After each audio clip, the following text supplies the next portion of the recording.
جب آپ کی یوٹیوب کی ارننگ آئے تو اس میں چند فیصد, کوئی کہتا ہے 5%, کوئی کہتا ہے 10%, کوئی کہتا ہے 2.5%, تو ایک لمسم اندازے سے کم از کم 5% صدقہ کر دیا کریں اس میں. پھر بھی اگر یہ جو آج کل کے کچھ اسکالر آئے ہوئے نا جو علماء پہ اعتراض کرتے ہیں, پھر میں ان سے کہتا ہوں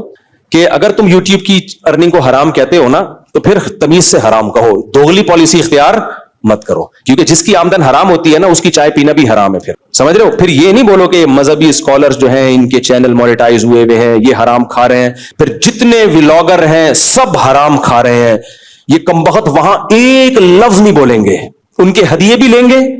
ان کے گفٹ بھی لیں گے, ان کو ساری ٹھڑک مولویوں سے, اور پھر اپنے چینل بھی مونیٹائز کرا کے بیٹھے ہوئے ہوں گے, اور یہ کہتے ہیں کہ یہ مولویوں نے اپنے لیے یہ حلال ہونے کا فتویٰ دیا. حالانکہ ہمارے جب چینل بھی نہیں تھا تب ہم نے یوٹیوب کی ارننگ کو حلال قرار دیا, جب ہم چینل بنانے کا سوچا بھی نہیں تھا ہم نے.